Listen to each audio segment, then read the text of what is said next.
Welcome to Matters Financial and Geopolitical from a Frontier, and thanks once more for stopping by during your busy day. I do appreciate it. I'd like to thank Beatrice Kachenge of CNBC Africa for the interview today regarding a whole host of issues, from the proposed takeover of Dormans by Art Cafe to the buyout frenzy that we've been seeing lately, EABL. We covered a whole host of topics, and I'll wait for that link and then I'll post that as well.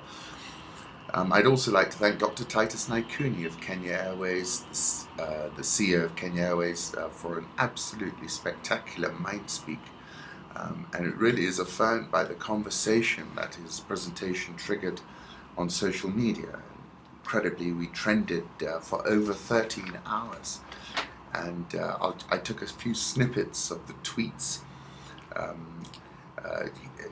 He said at one point, Africa is crying out for human capital. Do not be scared, get out there. He was telling all the audience that,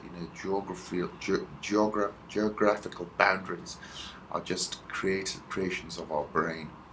If your dreams don't scare you, they aren't big enough. He said, don't burn your bridges as you grow your career. You might need those contacts. Martin Odor, who was a guest, who was in the audience, said the corporate lessons we've learned from Mindspeak are respect local culture, empower teams, lead by example, be accountable. Nothing is impossible when you put your mind to it. If you hit a wall, find a longer ladder. And I'll come to the Kenya Airways situation when I look at the interview that my friend Jason Strazuzio of AP did with Titus. My daughters have now banned me from taking selfies, so herewith my last selfies. I'll put up one of myself with Dr. Titus Naikuni just before we went to the Mindspeak session, and then I subsequently, after Mindspeak, crossed town to listen to MG Vassanji, and I'm looking forward to interviewing him in about an hour for YouTube and so forth, and I'll put up a selfie with him as well. He says many things, and I've read all his books, and so therefore it was very interesting for me to meet him. And of course, he comes from a very similar background as I do, from the East African Kiswahili coast. He went to North America, but a number of things he said. He says the past is a dangerous business. It is best to keep it buried. And then in an article reviewing the book in the Globe and Mail, the writer says it's an interesting narrative approach and allows for fluid, non-linear storytelling that brings the past and the present, the recounted and the shown, the pedestrian and the magical, into a crystalline narrative immediacy.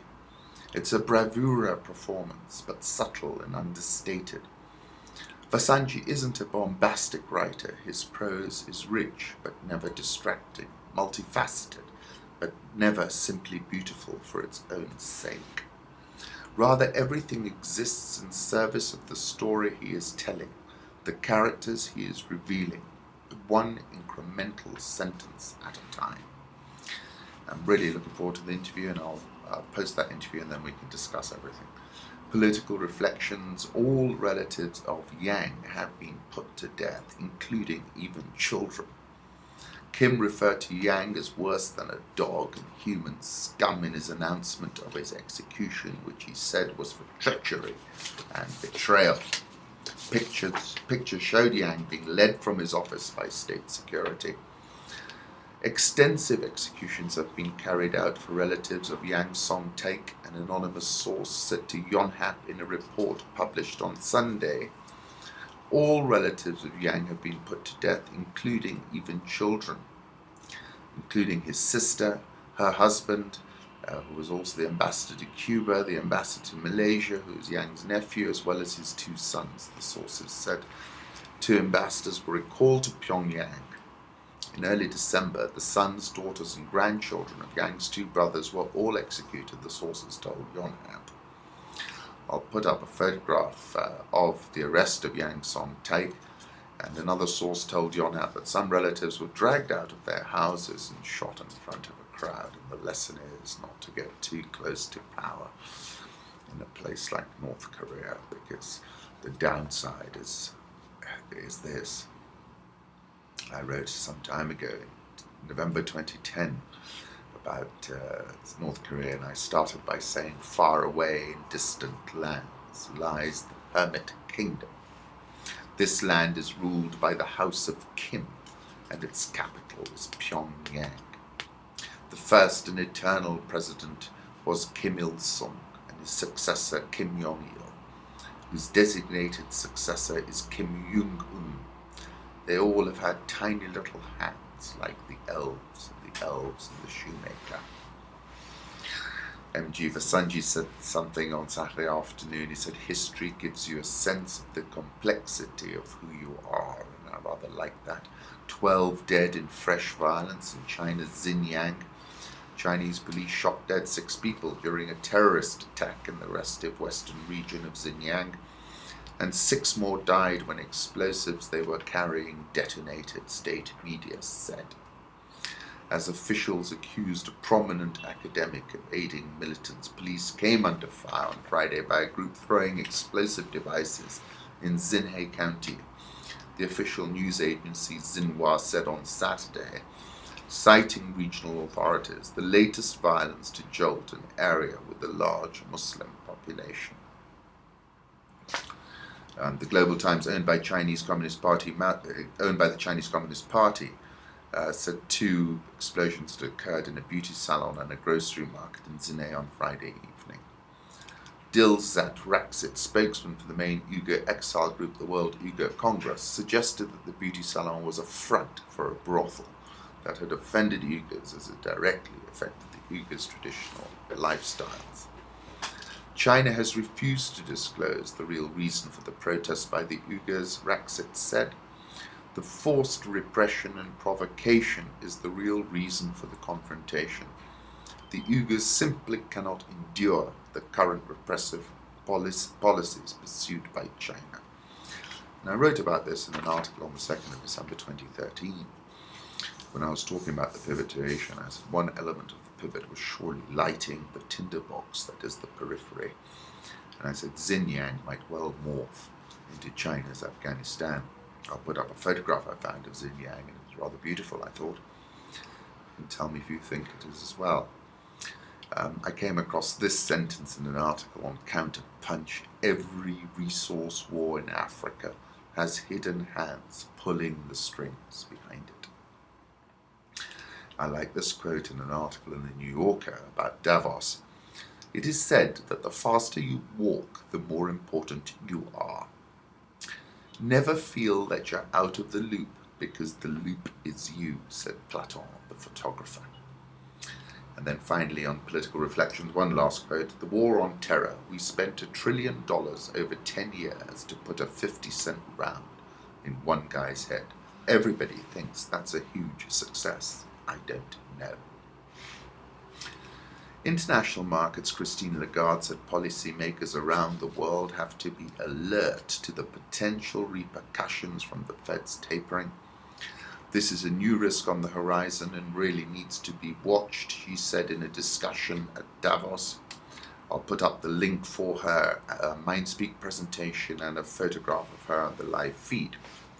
Currency markets, when I checked last, the euro was at 136.82, the dollar index at 80.48, the yen 102.40, Swissy 0.8949, the pound 164.99, and this 2013 might well be the best year of growth Britain has experienced since 2007. Aussie 0.8721, touched 86.60 on Jan 24, which was the weakest since July 2010. It's now at 87.21. India rupee, this is the a 2-month low at 62.765, getting caught up in the emerging market sell-off we've been seeing and I've been speaking about. And the rupee dropped 1.8% last week. The Korean won 1083.14, dropped for a 6th day, with the weakest since September 13. Rial 239.82. Egyptian pound 698.05. And the South African rand 1112.42. Interestingly, the rate on 3-month cross-currency basis swaps between euros and dollars were negative 4 basis points, after reaching positive 4.8 basis points January 16, signaling tightening of liquidity conditions for dollar borrowers. A negative swap rate signals traders are paying a premium to trade euro-based cash flows for comparable flows denominated in US dollars. I like this quote I found on Bloomberg. The actual policy change the Fed made with the tapering was so slight and so minor that it shouldn't really have any meaningful effect. But the perception is, oh God, the Fed is pulling out and we could potentially be back dealing with the same kind of problems we were in 2008, 2009. I'll put up a 3-month chart of the dollar index, 80.48. And we were unable to break through that 8106 level sustainably. That remains a key chart level for me to the upside. Euro dollar, I'll put up a 3-month chart of that. My stop remains at 133.80. I'm still running that position. We're last at 136.82. Dollar yen, now this has been winging all around the place. I'll put up a 3-month chart of that. 102.40 last. Touched 101.77 in London, the strongest since December the 6th, and it rallied 2% last week, the yen. However, Japan's trade shortfall widened in 2013 to a record 11.5 trillion yen, $112.2 billion, the Ministry of Finance said today. That's almost double the previous years as energy shipments, they had to import a lot of energy, and weakness in the currency pumped up the import bill. AT&T says it has no plan to make a takeover offer for Vodafone.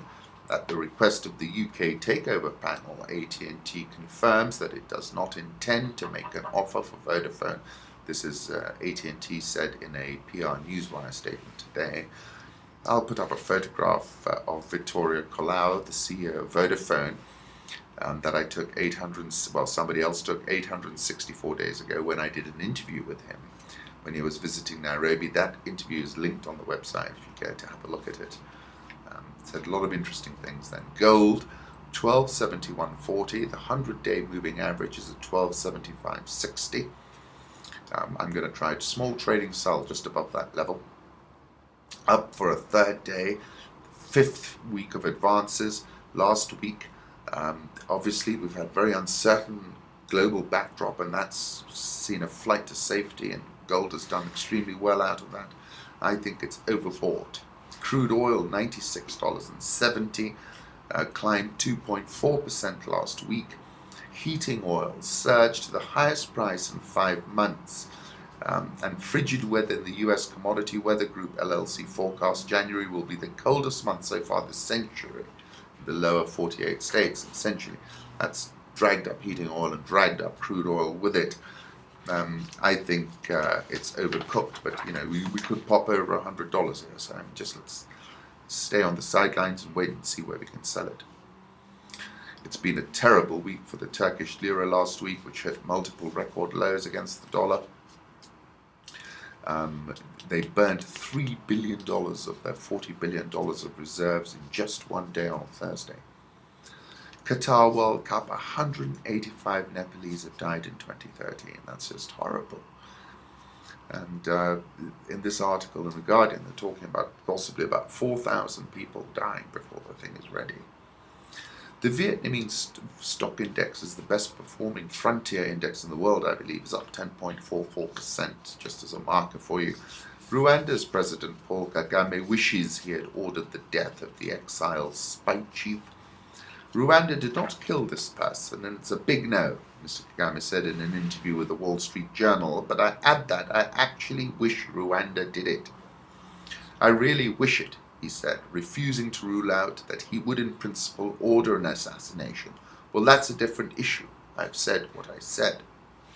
Speaking at the World Economic Forum in Davos, he compared Mr. Karagea's death to the assassination of Osama bin Laden. The President and everybody in the United States were celebrating, he said. In a separate interview with Kenya's Nation newspaper during a visit to Nairobi earlier this week, Mr. Kagame said that he had no knowledge of any political assassinations carried out by his security forces, but conceded that exiled opponents of his regime tend to die. When you betray the government, you betray the people of Rwanda. The fact that these people live in exile has consequences. They are not at Many of them tend to die, people die, but these same people who died from different causes. Asked whether Rwandan agents were behind such deaths, he replied, "Not that I know of, but I have evidence that they've been involved in activities that killed Rwandans. That's what I have proof for." What amazes me, okay, and I think these sorts of comments are actually borderline comments, and not really necessary. What amazes me is the sophistication around Rwanda's messaging. You have that sort of message, and the very next day you have a barrage of tweets showing the Rwandans going to the CAR in military gear on US Air Force planes to help out. It really is very, very sophisticated. If you follow the various handles, you'll see what I'm talking about.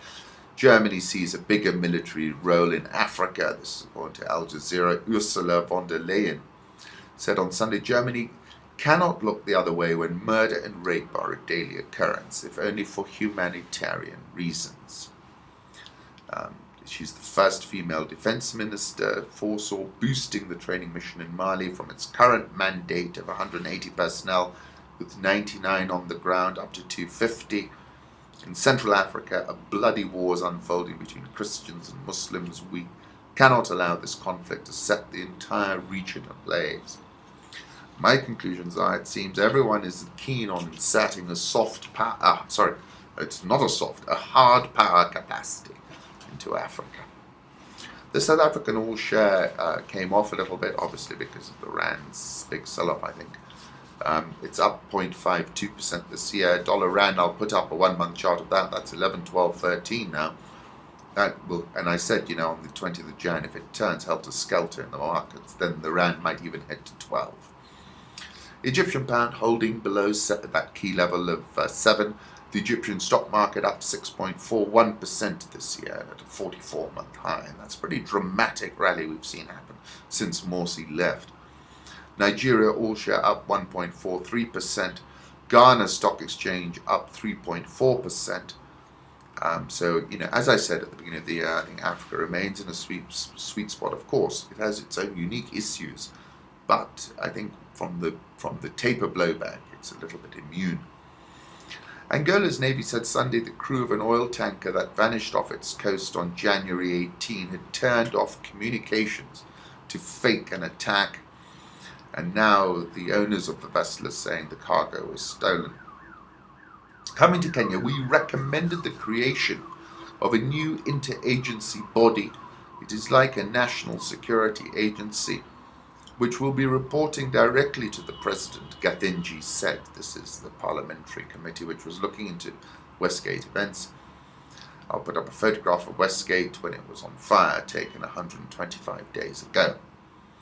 Furthermore, the US military have carried out a missile strike in Somalia on Sunday, targeting a suspected militant leader with ties to Al-Qaeda and Al-Shabaab. This is in a place called Baraway. It's a militant stronghold on Somalia's southern coast and was the site of a failed raid by American commanders in October targeting a militant known as Ikrima. The US forces then pulled out after a gun battle without capturing Ikrima, described as a planner and operator who has relentlessly plotted attacks on neighboring Kenya. My weekend piece was called Mineral Export License Hold-Up Could Hit Planned Eurobond. I said last week a slasher stalked and sliced through the emerging markets. A number of seemingly unconnected data releases on different continents set the slasher in motion. A preliminary reading of 49.6 for January from HSBC and Market Economics. This was a purchasing manager's survey in manufacturing. Signaled China is going to be contracting in January. On the other side of the world, the Argentinian peso suffered its sharpest fall since 2002. The central bank gave up on defending the currency. Venezuela introduced a secondary exchange rate. The official Bolivar exchange rate is 6.3 versus the dollar. The secondary rate was set at 11.36. The currency is trading at, wait for it, 79 on the black market. Political developments in Turkey, Ukraine further soured sentiment. And with the QE tailwind no longer filling the sails of investors, emerging market assets were routed. The South African rand, which has always been at the bleeding edge of these kinds of violent moves, sliced through 11 like a hot knife through butter. And it is at a 2008 low, 2008 low. Turkish lira is at an all-time low. The Aussie dollar hit a 3.5-year low. Canadian dollar hit a 4.5-year low. Investors stampeded for safety, lifting currencies with a current account surplus, like the Swiss franc. And I'm afraid the slasher has only gotten going. When markets are in this kind of mood, excuse me, they are like sharks which have smelled blood in the water, and policymakers who only a short time ago were being feted simply have their legs cut from underneath them. By contrast, frontier and sub-Saharan markets, ex the South African rand and the Ghana cedi, have had an outstanding Usain Bolt-like start to the year. Egypt is at a 44-month high, and as of Sunday morning, plus 6.64%. In 2014, the Nairobi All Shares second, plus 5.795% in 2014 at an all-time high. Safaricom, plus 14.796% this year, is at an all-time high, as is Diamond Trust, which is up 15.625%.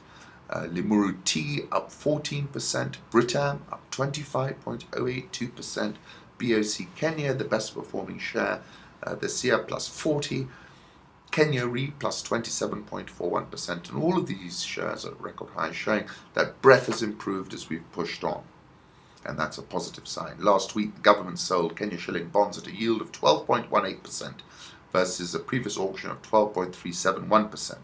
And I think that's an important signal in the noise, that the imminent Eurobond issue will ease domestic interest rates, and probably quite sharply going forward. This will be bullish for the securities exchange. Here in Kenya, the markets are now completely dependent on the successful sale of the 10-year dollar-denominated Eurobond. This is now key. I worked for Credit Suisse First Boston, and it was a Eurobond house. And I've followed the Eurobond market since my career started. I believe the government will be embarking on a roadshow in February, and as I've stated previously, I believe we need to slot $2 billion. Now allow me to mark your card. Down in Kwale, Base Titanium is all set to export its first batch of mineral sands. In fact, mineral sand exports will overtake coffee as Kenya's fourth most valuable export. The ship has been booked, and the company is awaiting an export license. Base Titanium invested more than $300 million in Kwale and at the port on the basis of an investment agreement signed with the government of Kenya. Subsequent to the signing of the investor agreement, the ministers, via a Gazette notice, introduced a higher royalty regime. If the Eurobond market, and the Eurobond market as a killer shark, smells that we are discarding our legally binding agreements, that we play fast and loose with our signature, then this Eurobond is just not going anywhere and is dead in the water. The blowback from a fumbled Eurobond is just unconscionable. On that note, I'll put up a photograph of the mine site at Base Titanium down in Kwale, which I took 26 days ago when I went to visit, and another one of a baobab tree that they've environmentally protected, and it really, the baobab tree is the most wonderful thing. Jason has written the following for AP about Kenya Airways' new planes, terminal, and US flights. New Boeing Dreamliners, the opening of a new terminal, and on the horizon, Kenya's first direct flights to the US. The CEO of Kenya Airways is predicting an exciting couple of years for African air travel. Only last August, the arrivals terminal at Kenya's main international airport was a huge ball of fire and smoke. Putting that disaster in the past, Titus Naikuni is looking forward to an April delivery of the first of the company's 6 Boeing 787 Dreamliners being shipped this year. And mirroring a rise in local airlines seen across the continent, a Kenya Airways-owned low-cost carrier, Jambo Jet, is set to begin flights early this year. Naikuni predicts an explosion in air travel across the continent in the next decade as Africa continues to modernize. The thing is, when you start valuing time, you start seeing the logic behind the low-cost carrier, he said in an interview with the Associated Press. The day everybody in Africa starts valuing time, because I don't think we value time, I think we'll see the phenomenal growth of local carriers. International air traffic to and from Africa has been growing about 6% a year over the last decade, while domestic traffic has expanded an average of 12% a year, the African Airlines Association said. Air traffic has been growing most strongly around Johannesburg in South Africa, Addis Ababa in Ethiopia, and Nairobi. Whilst the growth is impressive, the report noted that Africa provides only a small sliver of global profits for airlines. JKI Airport last made international news in August when the arrivals terminal caught fire and smouldered for hours as black billows of smoke rose above. Earlier this month, the small improvised explosive device detonated just outside the airport in a restaurant trash can. Naikuni acknowledged that such events raise concerns for its customers. Somali Islamic militants have vowed to carry out attacks in Kenya.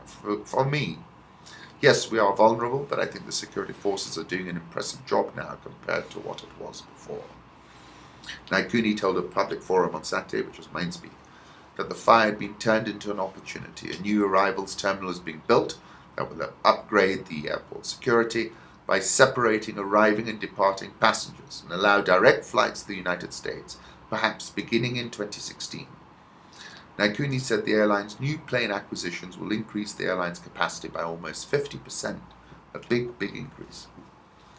And Africa appears set for an air travel boom based on its large young population and its rising middle class. I couldn't agree more. In the stock market, of course, we had a very strong session on Friday. Week on week, big hike in volumes up to 3.98 billion from 2.97 billion, ramped 1.289%, 1% higher in a single session on Friday, plus 5.795% in 2014, second only to Egypt. Safaricom, Diamond Trust, Britam all hit all-time highs. The agricultural sectors jumped powerfully as well as people consider the value and the net asset value in most of those stocks post the offer war or bidding war for Rio Pingo. Once again, thank you for stopping by. I'm deeply grateful.